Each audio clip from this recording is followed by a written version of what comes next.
Assalamualaikum warahmatullahi wabarakatuh. Perkenalkan, nama saya Nabila Pratiwi dan di samping kanan saya Barokah Rahma. Kami dari kelas PAI 4B ingin menjelaskan makalah dengan judul Pendidikan Islam di India dan Pakistan. Baiklah. Catatan sejarah menyebutkan bahwa masuknya Islam ke India sudah ada sejak ke-7 di masa Rasulullah masih hidup. Pedagang-pedagang Arab pada masa itu sudah saling berhubungan dengan dunia timur sehingga mereka melalui pelabuhan-pelabuhan India. Mereka berdagang sekaligus berdakwah. Nama ayat tersebut diganti menjadi Tajuddin pada masa Umar bin Khattab pada abad 643 sampai 944. Panglima mengira menyerang Sind tetapi gagal. Pada masa itu pula Abdullah bin Umar Amr Rabbi sampai di wilayah Mekran untuk berdakwah dan memperluas daerah kekuasaan Islam. Pada awal abad ke-17 bangsa Inggris telah datang sebagai pedagang yang nama rombongan dari mereka adalah The East India Company. Saat mereka tahu pertentangan antara sama wilayah bawahan Kesultanan Islam di satu pihak dan antara Kesultanan Islam dan bekas kerajaan Hindu sebagai taklukannya di pihak lain. Akhirnya mereka memiliki tujuan untuk menguasai wilayah tersebut, terutama di sekitar pabrik-pabrik yang mereka bangun. Pendidikan Islam di India yang kita kenal, kerajaan Mughal di India, bahwa pendidikan Islam yang berkembang pada zaman dinasti Mughal. Masuknya Islam ke India selain menjadi media politik, dakwah, dan diplomasi juga menggunakan media pendidikan. Kerajaan Mughal berdiri seperempat abad sesudah berdirinya kerajaan Safawi. Menurut pendapat dari negara Pakistan sekarang, terjadi akibat pemisahan dengan pemerintah India pada 14 Agustus 1947 sejak awal abad ke-19. Inggris mulai mendominasi wilayah tersebut secara integral. Fenomena tersebut berkait erat dengan perjuangan kaum muslimin India. Kemudian sebagai manifestasi dari kegiatan politik tersebut, umat Islam menentukan sendiri nasib dalam pembentukan wilayah mereka. Dan Pakistan adalah satu-satunya negara yang unik di antara negara-negara muslim yang lahir pada abad ke-20 di mana dalam landasan dasarnya didirikan atas nama Islam. Sejarah pendidikan Islam. Dalam sejarah pendidikan Islam tergolong beberapa macam, yaitu yang pertama pengaruh awal, yang kedua sistem pendidikan tradisional. Selanjutnya, pendidikan Islam di Pakistan memiliki beberapa macam dalam pendidikan, diantaranya yang pertama pendidikan agama di sekolah, yang kedua perkembangan modern. Baiklah, penjelasan dilanjutkan oleh Barokah Rahma. B. Tokoh-tokoh pemahaman pendidikan Islam di India dan Pakistan. India berawal dari sejak sejarah masuknya Islam, seorang tokoh yang berpengaruh pada masa itu dan membawa sebuah pembaharuan di bidang pendidikan. Untuk pendidikan Islam di India oleh Syed Ahmad Khan adalah salah seorang tokoh pembaharuan pemikiran Islam pada abad 18 di India. Dia mempunyai kearifan intelektual yang tinggi, luas dan ikut memperkaya khazanah intelektual Islam. Hal itu pun juga terjadi pada raja-raja Hindu sehingga pada masa itu terjadi kesenjangan antara Islam dan Hindu dan kesamaan Inggris terhadap masyarakat sehingga memunculkan gerakan pembaharuan dari umat Islam, di antaranya gerakan Mujahidin dan lahirnya tokoh-tokoh pembaharuan seperti Shah Waliyah.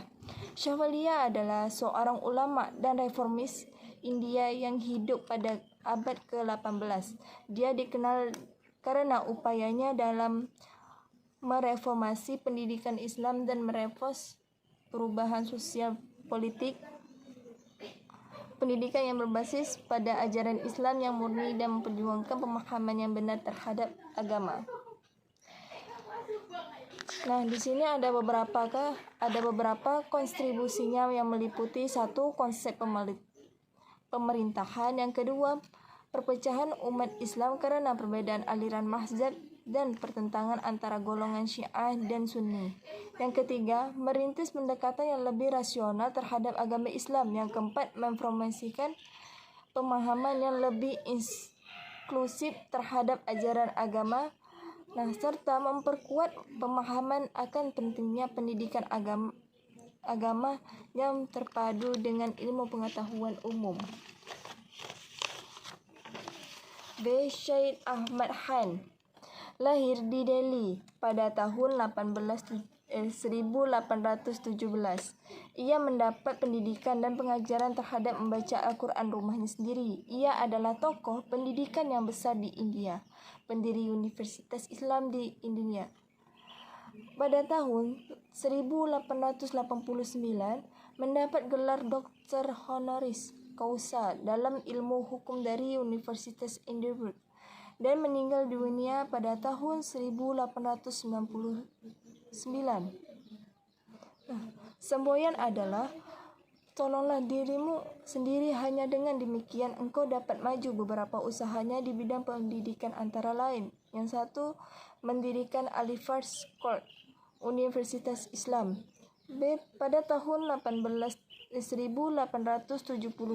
mendirikan Muhammadan Educational Conference. Konferensi ini diadakan setiap tahun sekali. C.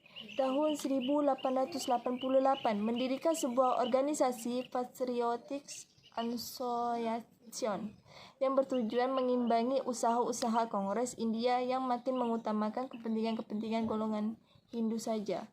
C. Syed Amir Ali adalah seorang hakim politis dan cendekiawan Muslim yang memainkan peran penting dalam memperjuangkan pendidikan Islam di India. Beberapa kontribusi yang meliputi: 1. Mempromosikan pendidikan modern dan ilmiah di kalangan umat Islam. Yang kedua, memperjuangkan hak-hak pendidikan bagi perempuan dan juga mendorong integrasi antara nilai-nilai Islam dengan ilmu pengetahuan modern. D. Muhammad Iqbal. Dengan panjang Muhammad Iqbal bin Muhammad Nur bin Muhammad Rafiq, yang lahir pada tahun 1873 di Sialkot. Kakek Muhammad Iqbal bernama Muhammad Rafiq yang saat itu merupakan seorang sufi yang cukup dikenal. Lalu ayahnya bernama Muhammad Noor yang juga merupakan seorang sufi yang disiplin dalam hidupnya sebagai seorang sufi. Sedangkan ibunya bernama Imam Bibi yang saat ini dikenal sebagai seorang yang religius.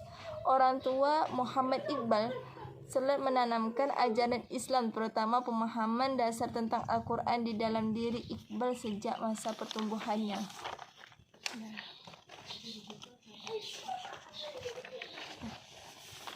Baiklah, hanya ini yang dapat kami jelaskan. Jika ada salah kami mohon maaf, dan akhirnya wassalamualaikum warahmatullahi wabarakatuh.